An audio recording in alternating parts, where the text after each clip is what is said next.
Now, I've had to turn down $50 million 4 times. 4 times. Just to protect my integrity and that virgin hole I was telling you about. Right. Because P. Diddy be wanting to party. And you gotta tell him no. You got to tell him no. I did. So how you know We made love. We made love. Who you made love with? Diddy, Bow Wow, Busta Rhymes.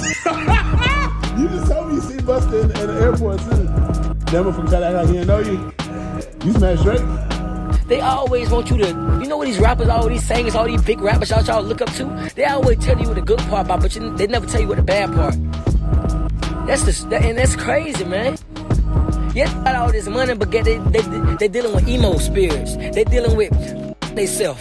They dealing with, man, come on, man. Diddy's saga is back, and so is one of the loudest whistleblowers of this case, Katt Williams. According to him, it was never just about the wild parties or freak-offs. He was allegedly blackmailing folks, pulling strings behind closed doors to bend people to his will, or have them kneel down if you get my drift, especially you panned coming stars, and 5 names stood out in that lineup. But just so we're clear, this is all speculation and rumors coming from people close to the situation. None of this links directly to me. I'm just a messenger. So don't come for me now. Let's run through it one by one, no skips, just facts. And what's already out there, the first one who allegedly got Didlo was YK. Osiris people have been whispering it was confirmed that he was Diddy's boy toy, and Diddy was funding his lifestyle. After that Jamaica trip back in 2021, YK was out here posting shirtless pool pics of Diddy with prayer hand emojis. Then he posted a photo of himself laid up naked getting a massage while talking about listening to Diddy eating fruit and loving the tropical weather.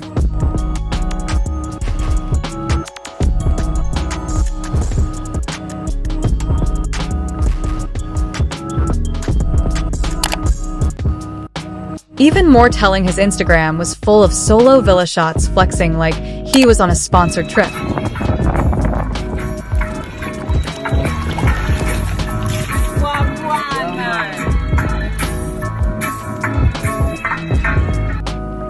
And when he deleted that pic of him leaning in to eat fruit, all sensually, it just added fuel. One user said that fruit pics, sometimes they get turned out so much they stopped being able to hide it. And here's where it got dark. Right before that trip, YK announced that he sold all his expensive whips, Lamborghini, Rolls-Royce, Cadillacs, gone, claimed he was struggling. I sold my Lamborghini, I sold my Rolls-Royce, I sold my Cadillacs. Yes, sir, ski. Yes, sir, ski. Ride that thing. Hey, I'm about to beat that charger, man.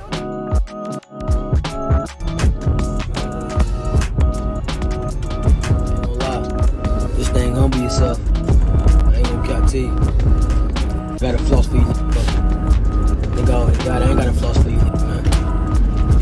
If y'all gonna think what y'all wanna think. If I do got it, don't got it. Y'all gonna think what y'all wanna think. I love this Honda. I ain't riding no Lamborghini. I got a floss for you, nigga. But people started questioning how he could afford that Jamaica trip at all, unless of course somebody else footed the bill. Then things exploded. YK's baby mama put it all out there, saying she left him after catching him in bed with another man. And YK, when asked about all this on the Breakfast Club, he didn't shut it down. Instead, he blushed, pulled his hoodie over his head, and laughed through the whole conversation like a schoolboy with a crush. Now I'm about to Google because I ain't never heard this. Yeah, nobody would ever say that one. Oh, yeah. So here goes Envy. They said that he saved his Diddy's boy toy. I was in Jamaica with him. Oh, I see it now. See? YK Osiris in Jamaica with his alleged boo. Can we talk about Diddy new boy toy, YK Osiris? Why you did this to Diddy, man? It's messed up, man. Charlamagne and Envy pressed him, and he just kept dancing around it. Did he know? He said yeah. No. Oh, okay. I was with a shawty. All right, but Diddy was there. No, he was a whole other different. Oh, so they just made this up? Yeah, they made it up. Yeah. Oh, Lord have mercy. Yeah, he was in a whole other different area. Like he was. Have you ever met Diddy? Yeah. Okay. Did he ask you to party? Yeah. Party? Don't maybe put his fantasies on you. That moment kicked off a downward spiral. Soon after, YK jumped on Instagram in full breakdown mode. He said he felt used, that the industry wasn't for him, that he had no real friends and wanted to crash out. According to him, he was even seeing spirits attacking him in his own home. Like I say, you can't use Drake with me, you can't use Lil Baby because they don't with me no more. So you please don't use that. You haven't seen me around Drake in a minute. Or Lil Baby. A long time. So let's get that out the door. Please don't use that no more. Like, I'm not a leecher. Charlemagne and Envy pressed him, and he just kept dancing around it. No. Oh, okay. I was with a shawty. All right, but Diddy was there.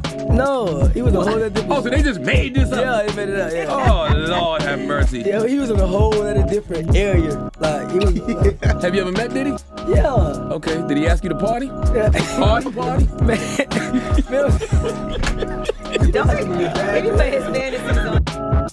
That moment kicked off a downward spiral soon after YKK jumped on Instagram in full breakdown mode. He said he felt used, that the industry wasn't for him, that he had no real friends, and wanted to crash out. According to him, he was even seeing spirits attacking him in his own home. Like I say, you can't use Drake with me, you can't use Lil Baby because they don't with me no more. So please don't use that. You haven't seen me around Drake in a minute, or Lil Baby, a long time.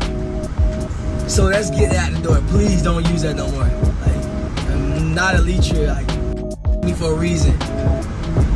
But like, I want to die. Like, I want to kill myself. I want to like leave this earth. I don't have no friends. Y'all see who I'm with? Nobody. I'm nobody. Nobody nearest me. Nobody around me. Nobody is like near me. Then he launched into another rant, this time taking aim at the entire music game. He said, "Rappers only show the good side, the fame, the money, but never talk about the dark side. Behind the scenes, they're dealing with emotional torment, struggling mentally, and some of them are on the edge." Rappers, all these singers, all these big rappers y'all look up to, they always tell you what the good part about, but they never tell you what the bad part. That's crazy, man. Yeah, they got all this money, but they dealing with emo spirits. They dealing with they self. They dealing. He made it clear he wanted out of the music industry. He said he only stayed in it to provide for his family, but deep down he knew this life wasn't aligned with what God wanted for him. I want to get out this music industry because this is not for me, but I do it because I feed my family. But I don't want to be in this. This is not what God wants me to do. God don't want me to do this. And ever since YK started speaking out, his career has been in the gutter. No major features, no label push. The industry turned his back on him. But he's not the only one who paid the price for stepping out of line. Let's talk Burna Boy. His name came up in Katt's list too, and that caught folks off guard. See, Burna ain't exactly based in Hollywood, but in 2020 Diddy executive produced his album Twice as Tall, and that raised eyebrows. Out of nowhere, Diddy's all over Burna's rollout. The two of them teamed up heavy for that project. And I'm gonna take y'all out to my other crib, the Creative Compounds, like a 50-minute ride, on some music, smoke, get into a vibe, relax. It's gonna be some good food. There's gonna be some good food waiting for us. It's gonna be some views we don't get to see and we don't get to call ours. This whiskey seemed like my heart was going. I know I heard you on some ill shit, though, but that's like compact greatness, and we just did. Burna explained that he wanted the album to serve as a strong connection for Black people across the diaspora. He believed Diddy was the right person to help make that happen because of his reach and influence. At first it looked like a simple collab, but after hearing everything Diddy's accused of, folks started speculating about what Burna really had to give up for that push.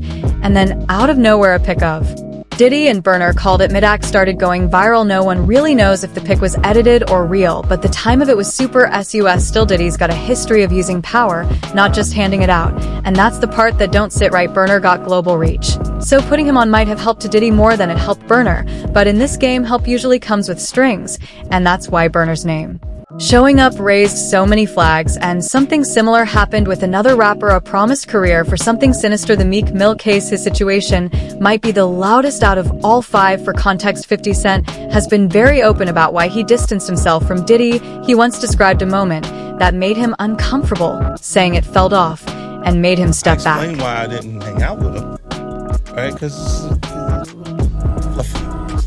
it's not your scene. It's not my stuff. Not your scene. They hug you from the front and the back at the same time. I got uncomfortable with him because the way he was asking to try and get me to hang out with him was like, "Yo, I'll take you shopping." Like, and I'm like, "What you mean?" Like, that's something you say to a woman you're attracted to, maybe. Right. It's just weird, bro. Like, and now you start to see a lot of the weird stuff that was there. It looks like it all lines up, don't it? It was not in the closet. It was in front of you, and you wasn't seeing it because you see the beards. you see the girls. So you didn't look at them the way it actually is to a degree. And when I say people respond, how people respond to things matter, like the internet will take to it and just go off with it. Meek responds being... While 50 Cent was keeping his distance, Meek Mill was doing the opposite. He was showing up in matching outfits, with Diddy going on shopping trips and attending parties together.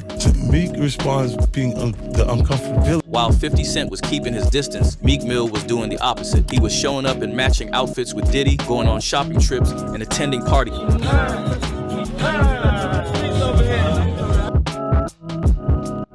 50 Cent even mocked the situation, pointing out that Meek seemed to get closer to Diddy right around the time those invitations were extended. He's out there in the same shirt. This is not I'm just saying, baby. No, come on. Stop it. You set that up. Look, you set that up. He's in the same shirt. What do you mean he's in the same shirt? I honestly was not offended by what I was offended by. This is what I'm saying, bro. You go, I'm like, nah, it was odd. Like, this is some of the things that people say. Like, girls, guys may say to a girl, you know, like, let me take a shot. See? Damn. They found it that quick. What do you think's happening in the middle? I don't know what's going on. Wow, they found Kendrick and White. This wasn't just about fashion or parties, it was about how close they really got. According to people close to 50, Meek didn't just hang with Diddy, he leaned all the way in, and that's where the whole man car talk from Terrence Howard comes back in his interview. Terrence explained that giving up your manhood for a deal or opportunity leaves a scar that don't heal. People do that end up sitting and they can't get over it, and they got to keep getting high hoping to get it out of their head, you know. But when you lose your man card, that's the only thing I can think of. You lose your damn man card. What do you mean by that? You give up your ability, your right to being a man. Man don't take it, man gives it. So when you give up that man card, you don't get. Katt Williams echoed a similar message when he said he had to turn down $50 million on 4 separate occasions just to protect his integrity. He even claimed that refusing Diddy's sexual advances was part of that decision. Right. Everybody was passed the fuck out. I don't drink, so I was playing that off like I don't drink. I smoke. Like I smoke and I had my own weed, but like everybody was passed out. Yo, Diddy had that man in the room. Look, yes, I put my ear to the door and I brought the phone because Diddy started going in. Then came the real plot twist. Lil Rod, who used to work closely with Diddy, filed a lawsuit. In it, he said Diddy was messing and funding a Philadelphia rapper who dated Nicki Minaj and did the Super Bowl with a Vegas residency. That's Meek no guessing. Not long after a leaked audio clip started circulating online, the voices in the recording were allegedly Meek and Diddy caught mid-act.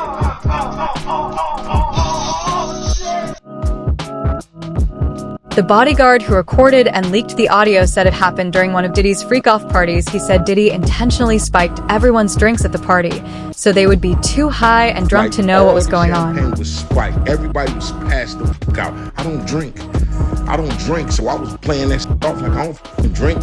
I smoke.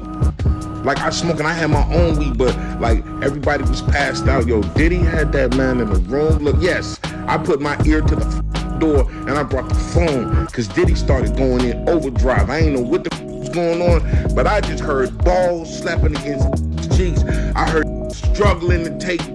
I heard being like, yeah, daddy. When he started all that daddy this and daddy that, and then I heard some hollering and struggling like, yeah, I kept the phone there and I recorded all this. Cause I was like, this Diddy. Everybody kind of knew back in the day that Meek Mills and Puff was a little too friendly. Anytime two rappers or two people in the industry come dressed up alike. The timeline, the personal connections, and Meek's decision to suddenly go silent about it all started to add up. Now Meek has been posting about being a king from the trenches, talking global influence, and saying folks trying to silence him, but it feels like a man trying to protect an image, not fight off a lie. Then there's Orlando Brown. Yeah, he's been painted as unstable, but his old rants about Hollywood don't sound so crazy now. Orlando has been talking about dark rooms and real foul stuff for years that goes on in these celeb mansions for years. In fact, people like Katt Williams and Jaguar Wright allege that is because of the trauma that he endured behind the scenes, Orlando acts the way he does. So can you tell us like what stuff he used to do to you? Just call me names. And then give me rides on the scooter. And then take me in the Ferrari and fly me away. And then gas me up and then be like, you poor. According to several sources close to Orlando, he might be pretending to act unstable just to stay safe. Jaguar Wright even said that Orlando's playing crazy just to stay safe. And if you really pay attention to the things he says, you'll notice he's sharp. Right. Yeah. Y'all spent time with him. We did. He's highly intelligent. Yes. Imagine what it's been like to wear this character for this long. No. I go. That he does is a character. Actually, the shit he does online is the best acting he does. Is he speaking truth?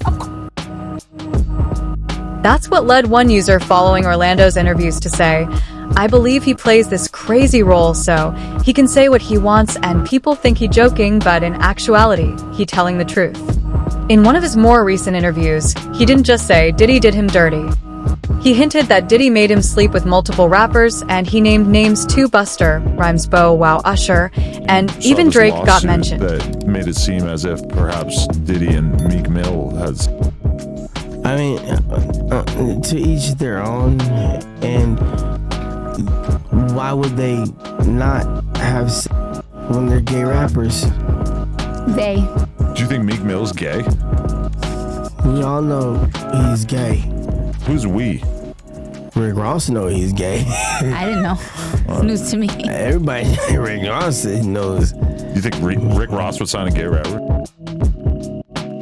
Jaguar even alleged she saw Bryce and Meek running from Will Smith's house screaming from one such parties. Screaming to get away from them in their mentorship. Meek Mills. Bryshere Gray. Left that house. And after Empire got messy with Jesse Smollett, Fox pulled the plug and Bryce's call stopped. Then came the charges: SWAT standoff, bipolar disorder talk interrogation footage, where he's spiraling. No one picked up the phone for him, and now he has resorted to bending for men online for some OnlyFans chump change. I asked her and I said, so if I didn't clean this up, you would have to clean it up. And she said no. She started snapping at me. She would do something at me. I would do something back. Tonight, we're seeing hours of new video from his July arrest. It ended with his wife flagging down police and telling them the actor had assaulted her for hours inside their Goodyear home.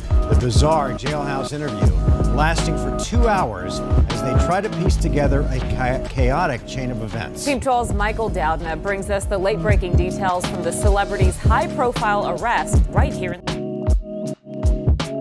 Now word on the street is Bryce prepping a $50 million lawsuit against Diddy. And well, if that's true, it might break the silence for real as more lawsuits pop up and more people speak. This thing's only getting deeper. Joseph Manzero, one of Diddy's victims' civil suit, straight up talks about being and dragged into one of Diddy's freak-offs. Said he was taken through a secret tunnel connected to Gloria Estefan's property. Said Jay-Z, Beyonce, LeBron, they were all there, and he was forced to wear a wild outfit while being humiliated in front of the room. These ain't internet rumors, that's court paperwork, and Diddy is still trying to delay the trial. But the judge already said no. Right now, folks are starting to wonder who else is involved, who else is being quiet, because they got that same footage held over them. One user said Katt Williams, Pimp C, Taryn Howard, 50 Cent, they all said it. Puffy came at them, and they said no. Messed up part is nobody believed them until now. Another user said that's why Diddy's case has taken so long. They have to all work together to minimize the collateral damage and then use the hidden information to blackmail and control the deviants involved. Where do you stand on this? Is Katt speaking facts or just fanning flames? Sound off in the comments. We're all ears. And if you're writing with unfiltered heat and real deal revelations, don't just scroll, lock and tap, like, subscribe, and keep it rolling with the next jaw dropper. Loading up now.